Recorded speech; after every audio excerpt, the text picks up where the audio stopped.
Guys, welcome to our channel farmer nutrients. तो आज हम लोग पढ़ने वाले हैं वेंचुरी मीटर। तो सबसे पहले इसके जान लेते हैं कि इसका यूज़ क्या होता है। तो it is use for measuring the rate of flow, यानी कि ये रेट ऑफ फ्लो यानी कि किस स्पीड से हमारा फ्लूइड मूव कर रहा है, इसको पता करने के लिए हम वेंचुरी मीटर का यूज़ करते हैं। That means how fast our fluid is moving, we use only कौन वेंचुरी मीटर। ओके, इसको हम किसी भी पाइप सिस्टम में फिट कर देते हैं बीच में, और वहीं से ये मेजरिंग बताने लगते हैं अपने। तो चलिए कुछ इसके पार्ट्स के बारे में जान लेते हैं, उसके बाद हम इसका इक्वेशन डिराइव करेंगे। तो सबसे पहले ये जो दिख रहा है कन्वर्जिंग पार्ट, इसको बोलते हैं। ठीक है, इस पार्ट को क्या बोलते हैं? कन्वर्जिंग पार्ट बोलते हैं। ये जो बीच में आपको दिख रहा है, जहाँ पर ये इसका एरिया जो है शॉर्ट है, इसको क्या बोलते हैं? थ्रोट बोलते हैं, थ्रोट। ठीक है, थ्रोट के बाद जो ये एरिया दिख रहा है, ये एरिया जो दिख रहे हैं, इनको हम डाइवर्जिंग बोलते हैं। इनको क्या बोलेंगे? कन्वर्जिंग। इनको बोलेंगे थ्रोट, और इस एरिया को बोलेंगे डाइवर्जिंग। यहाँ से हमारा फ्लूइड इंटर करता है, यानी इनलेट सेक्शन है, और इधर से हमारा फ्लूइड क्या करता है? आउटलेट, यानी कि इधर से निकलता है, आउटलेट सेक्शन। इसको अप स्ट्रीम बोलते हैं, क्योंकि इधर से फ्लूइड आता है, इधर डाउन स्ट्रीम बोलेंगे। ओके, और ये सिंपल वे में हम मैनोमीटर यूज़ करते हैं, किस लिए? कि फ्लूइड का प्रेशर भी हम मेजर कर सकें। ठीक है, तो ये मैनोमीटर यूज़ होते हैं। डिफरेंशियल मैनोमीटर है। ठीक है, ये डिफरेंशियल मैनोमीटर है, जहाँ 2 पॉइंट के मेज़र करते हैं। मेज़र करने के लिए यूज़ किया जाता है कौन सा? Differential manometer. ये हम पहले बता चुके हैं, तो आप चाहें तो वीडियो देख सकते हैं। चलिए आगे बढ़ते हैं। ये कुछ पॉइंट्स हैं, तो इनके बारे में जान लेते हैं, उसके बाद हम डिराइवेशन इसका करेंगे। ओके, जैसे कि मैंने बता रखा है, it is use for measuring the rate of flow. ठीक है, ये फ्लूइड का जो वेलोसिटी होता है उसको मेज़र करने के लिए ये यूज किया जाता है। दूसरा चीज़, angle of convergence is greater than the angle of divergence, यानी कि कन्वर्जिंग पार्ट कौन सा है? ये हम देख रहे हैं, ये यहाँ पर देखिए, ये कन्वर्जिंग पार्ट है। तो ये कन्वर्जन जो है, ये एंगल है जो, ये क्या होता है? डाइवर्जिंग एंगल से। ये डाइवर्जिंग पार्ट है, यहाँ पर जो डाइवर्जिंग एंगल है, इससे ये एंगल बड़ा हो जाता है। फिगर में तो हम नहीं दिखा पाए हैं, लेकिन आप समझिए कि ये जो एंगल होता है, कन्वर्जिंग पार्ट वाला एंगल जो होता है, एंगल ऑफ कन्वर्जन इसको बोलते हैं। ये ग्रेटर होता है किससे? एंगल ऑफ डाइवर्जन से। ठीक है, एंगल ऑफ डाइवर्जन से। और इसका जैसे कि 21 डिग्री होता है एंगल इसका, और इसका हम 6 डिग्री अप्रॉक्स हम लोग लेते हैं, 21 और 6 डिग्री में लेते हैं। तो जाहिर सी बात है कि एंगल ऑफ कन्वर्जन बड़ा है एंगल ऑफ डाइवर्जन से। ओके, तो चलिए इस पॉइंट को देखें कि प्रिंसिपल, ये किस प्रिंसिपल पर काम करता है? Based on the principle of Bernoulli equation. ये किस प्रिंसिपल पर काम करता है? बर्नौली इक्वेशन के प्रिंसिपल पर काम करता है। तो अगर आपने बर्नौली इक्वेशन नहीं मतलब पढ़े होंगे, तो हम डिस्क्रिप्शन में लिंक प्रोवाइड कर दिए हैं, वहाँ से आप इजी वे में जा सकते हैं, पढ़ सकते हैं। बर्नौली इक्वेशन मैंने बहुत ही अच्छे तरह से समझाया है, तो आप जाएँ और उसको देखें, क्योंकि वो बिना देखे आपको यहाँ समझ में आने वाले हैं नहीं। और जो लोग पढ़ चुके हैं उनके लिए मैं आगे बढ़ता हूँ, जो नहीं पढ़े एक बार प्लीज़ आप जाएँ, उसको पढ़ कर आएँ। ठीक है, तो चलिए बर्नौली इक्वेशन क्या कहता है कि एनर्जी इनपुट, ठीक है, energy input is equal to energy output. ठीक है, जितना एनर्जी, ये कौन सी एनर्जी होंगी? ये जो फ्लूइड में प्रेजेंट होते हैं, मैंने उसमें बता रखा है कि फ्लूइड में कितने टाइप्स के एनर्जी प्रेजेंट रहते हैं। ठीक है, पोटेंशियल एनर्जी, प्रेशर एनर्जी होते हैं, और एक कौन सा होते हैं? Kinetic energy. ये 3 ही एनर्जी होते हैं। तो वहीं जो हमारा इनपुट करेगा energy, total energy is equal to the output total energy. तो यही हमारा क्या है? Bernoulli equation. ठीक है, energy input is equal to energy output. ठीक है, तो चलिए हम यहाँ लिखते हैं, ये हो गया pressure energy plus kinetic energy. इसको हम क्या मान लेते हैं? इसको हम 1 पार्ट, ये जो कन्वर्जिंग पार्ट है इसको 1 मान लेते हैं, और इसको 2 मान लेते हैं, 2। ठीक है, तो PE1 हम लिख रहे हैं, यहाँ पर सब 1 लिख दे रहे हैं, प्लस पोटेंशियल एनर्जी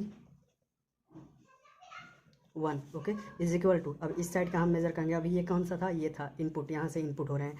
ठीक है, तो अब हम आगे लिख रहे हैं PE2, pressure energy 2, plus kinetic energy 2, plus potential energy 2। ठीक है, ये हो गए हमारे दोनों पार्ट के, इस पार्ट के ये इक्वेशन हो गए, और इस पार्ट के ये इक्वेशन हो गए। ठीक है, अब चलिए हम इनका ओरिजिनल जो फॉर्मूला होता है, ये तो हमने बताया कि कौन कौन से एनर्जी होते हैं और इक्वल होते हैं। टोटल एनर्जी ये हो गए pressure energy plus kinetic energy plus potential energy input is equal to the pressure energy, kinetic energy, potential energy output. Okay, चलिए अब इनका फॉर्मूला हम लिखते हैं। इनका फॉर्मूला होता है इनका रो बाई, ठीक है, सॉरी ये रो नहीं, ये P होता है प्रेशर। ये हमारा प्रेशर एनर्जी है, यहाँ प्रेशर है P1 by rho 1 G, plus kinetic energy का फॉर्मूला होता है P1 ये हमने निकाला है वहाँ आपको, इसीलिए मैं बोल रहा हूँ कि आप एक बार प्लीज़ जाइए उस वीडियो को देखिए, तब अच्छे से आपको समझ में आएंगे। मैंने डिस्क्रिप्शन में लिंक डाल रखा है। चलिए ठीक है, तो ये हो गए काइनेटिक एनर्जी। और potential energy is equal to the height होता था हमारा, ठीक है, हाइट होता था। फिर यहीं P2 हो गए by ρ2g plus V2 square by 2g plus H2। तो हमारा ये जो होता है ये हम मेजर करते हैं, जो H है हाइट है, ये हम ग्राउंड लेवल से मेजर करते हैं, ठीक है। ग्राउंड लेवल से ऐसे हमारा हाइट हो गया, तो ये हम कहाँ से ग्राउंड लेवल से लेवल से मेजर करते हैं कि इनका हाइट क्या होता है। तो हाइट इनको सेम हाइट पर रखा जाता है ग्राउंड लेवल से, ठीक है। मतलब ये जो हो गए ये और ये जो हो गए, ये दोनों क्या होते हैं, बराबर होते हैं। यानी कि ये H1 है और ये क्या है, H2 है, ठीक है। ये H1 H2, तो H1 is equal to H2 होते हैं, ठीक है। तो यहाँ पर क्या होंगे, H1 और H2 दोनों क्या है, बराबर हैं, तो इनको हम कैंसिल आउट कर देंगे, ठीक है।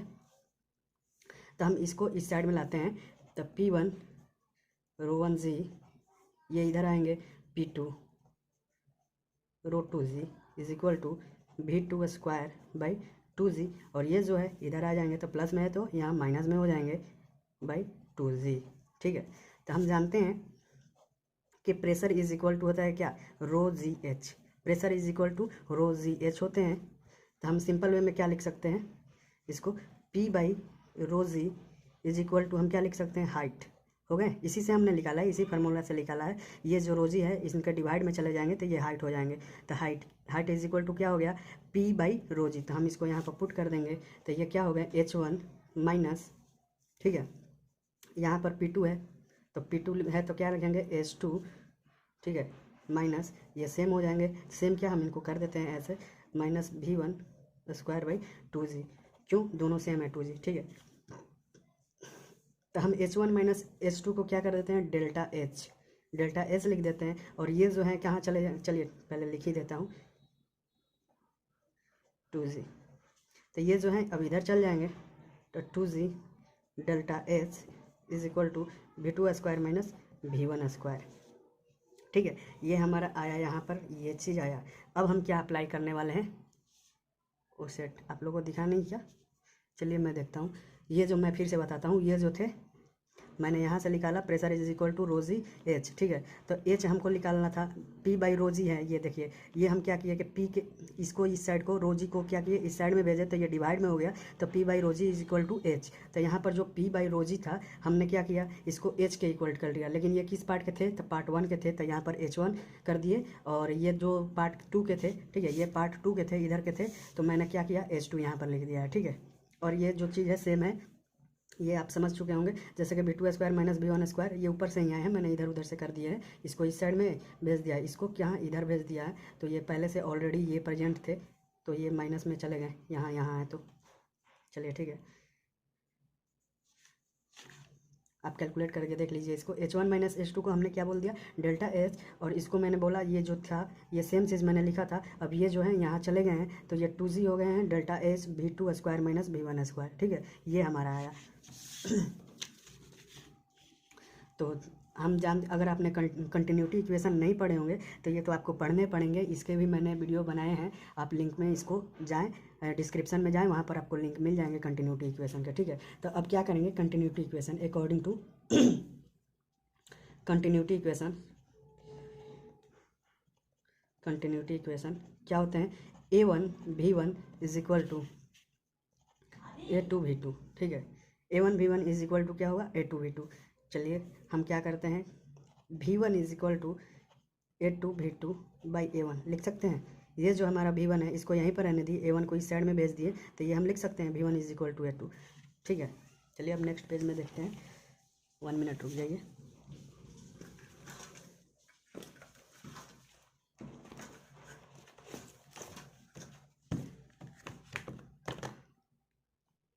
तो चलिए अब जो ये हमारा इक्वेशन आया हुआ था, यहाँ पर मैंने जो इक्वेशन ये लाया हुआ था, इसमें क्या करेंगे, इस V1 की जगह इसको पुट कर देंगे, ठीक है। इस चीज़ को क्या करेंगे, V1 की जगह हम पुट करने वाले हैं।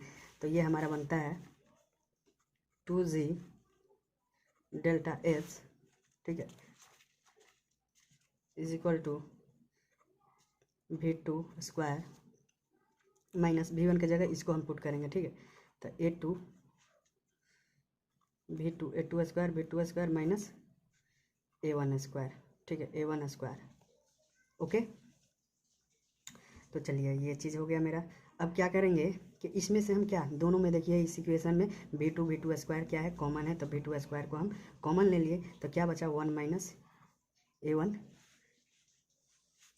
a1 स्क्वायर हो गए, ठीक है। क्योंकि इसमें से v2 निकल कर यहाँ आ गए और ये चीज़ यहाँ है, मैंने दोनों में से कॉमन लिया, तो 1 माइनस a1 सॉरी ये a2 स्क्वायर। ओके, और ये सेम चीज़ है डेल्टा एच, ठीक है। अब क्या करेंगे कि हम दोनों तरफ से अगर हम रूट लगा देते हैं, दोनों तरफ से अगर हम रूट लगा देते हैं तो कोई प्रॉब्लम नहीं होगी, क्योंकि दोनों मैंने सेम चीज़ लगाया है। आप मैथ्स पढ़े होंगे 9th-10th में, तो ये एक सिंपल प्रोसेस है कि हम अगर मान लीजिए हम डिवाइड भी करते हैं तो दोनों सेम थिंग से डिवाइड करेंगे तो उसमें कोई मतलब फ़र्क नहीं पड़ता है, या फिर मल्टीप्लाई करें दोनों तरफ सेम चीज़ से तो कोई फ़र्क नहीं पड़ता। तो वही मैंने ये किया कि इक्वेशन को मतलब आगे सॉल्व करने के लिए दोनों तरफ से मैंने रूट लगा दिए। क्यों लगाएं इसको आगे पता चलेगा, देखिए तुरंत पता चलेगा। 2z डेल्टा एच, ठीक है, इज इक्वल टू, अब देखिए यहाँ क्या है v2 स्क्वायर है, तो अंडर रूट में क्या होता है स्क्वायर है, तो एक बाहर निकल जाएंगे, ये बाहर निकल जाएगा, तो ये क्या बचा v2 सिर्फ बचा। अब यहाँ पर देखते हैं ये क्या था a2, अब हम इसको मतलब अंदर में ही ये क्या करेंगे एलसीएम लेकर यहाँ करेंगे, तो ये एलसीएम ले लिया इसका, ठीक। तो a1 स्क्वायर चला गया ऊपर, a2 स्क्वायर ये हो गया, और a1 स्क्वायर एलसीएम मैंने लिया, ठीक है। चलिए अब बात करते हैं, इसको सेम चीज़ लिखेंगे हम 2z डेल्टा एच। अब देखिए यहाँ पर भी ये क्या है a1 स्क्वायर है, अंडर रूट a1 स्क्वायर है, तो ये भी क्या चले जाएंगे बाहर चले जाएंगे, तो यहाँ v2/a1 हो गया, under root a1 square minus a2 square हुआ ये चीज़, ठीक है। चलिए अब हम क्या करेंगे कि अब हम v2 को सेपरेटली v2 निकालेंगे इससे, तो v2 इज इक्वल टू क्या हुआ, v2 इज इक्वल टू क्या हुआ, ये इधर चले जाएंगे, मैं इस साइड में लिख रहा हूँ 2z डेल्टा एच, ये जो है इधर जाएंगे, ठीक है, तो a1 हो गए, और ये कहाँ जाएंगे इधर जाएंगे, तो कहाँ डिवाइड में हो जाएंगे, तो डिवाइड में हो जाएंगे, तो मैं लिख देता हूँ under root a1 square minus a2 square. ये चीज़ देखिए ये कैलकुलेशन है, आप खुद भी इसको बढ़ा सकते हैं, ठीक है, इसको आप खुद यूज कर सकते हैं। फिर हम यूज करेंगे क्या, फिर हम यूज करेंगे कंटिन्यूटी इक्वेशन को, ये तो हमारा v2 निकला, ठीक है, ये क्या निकला v2 निकला। अब हम जानते हैं इसको डिस्चार्ज, कोफिशिएंट ऑफ डिस्चार्ज इसको बोलते हैं, क्या बोलते हैं coefficient of discharge, Q is equal to a2 v2 होते हैं। वही चीज़ है यहाँ पर मैंने जो बताया कंटिन्यूटी इक्वेशन, ये ही डिस्चार्ज होते हैं, ठीक है। लेकिन हमको किस टर्म में निकालना है, किस टर्म में निकालना है, ये यूज करके निकालना है, एरिया के टर्म में निकालना है, ठीक है, एरिया के टर्म में निकालना है। तो हम यहाँ क्या करेंगे v2 की जगह इसको हम पुट कर देंगे, किसको पुट कर देंगे, इसको हम पुट कर देंगे, तो a2, ठीक है, into under root 2z delta H, और ये जो था हम इधर ही लिख देते हैं तो अच्छे लगेंगे दोनों, ये जो चीज़ था हम इधर ही लिख देते हैं a1 इंटू a2, और डिवाइडर में क्या बचा, ये चीज़ बचा है, तो हम a1 square minus a2 square ये चीज़ होगा, ठीक है। तो ये हमारा क्या था, ठीक, इसको हम थ्योरेटिकल डिस्चार्ज बोलते हैं, क्या बोलते हैं थ्योरेटिकल डिस्चार्ज,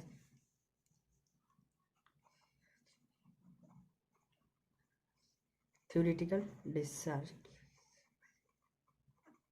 Q, ठीक है, इसको थ्योरेटिकल डिस्चार्ज Q बोलते हैं। तो इसका फॉर्मूला हमने क्या पाया, a1 into a2 into under root 2z(h) divided by under root a1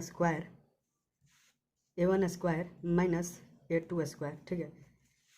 अब ये क्या था हमारा थ्योरेटिकल डिस्चार्ज, यानी थ्योरी के अनुसार हमारा थ्योरेटिकल वे में हमारा ये आ रहा है, ठीक है, क्या आ रहा है, ये आ रहा है। लेकिन अगर हमारा देखिए क्वेश्चन अगर पूछता है कि थ्योरेटिकल डिस्चार्ज बताइए, तो हमें ये पुट करने हैं, क्या करने हैं, ये पुट करने हैं। लेकिन वहीं हमारा अगर क्वेश्चन थ्योरेटिकल ना पूछ के एक्चुअल डिस्चार्ज पूछता है, तो हम क्या करेंगे, एक्चुअल डिस्चार्ज का फॉर्मूला होता है, एक्चुअल डिस्चार्ज का फॉर्मूला क्या होता है मैं बता रहा हूँ, actual discharge is equal to CD, यानी इसको कोफिशिएंट ऑफ डिस्चार्ज बोलते हैं। यहाँ मैंने गलती से बोल दिया था, इसको थ्योरेटिकल डिस्चार्ज बोलते हैं Q, ठीक है। तो इसको क्या बोलते हैं, कोफिशिएंट ऑफ डिस्चार्ज बोलते हैं इसको। और ये होते हैं इन मतलब coefficient of discharge into theoretical discharge होते हैं।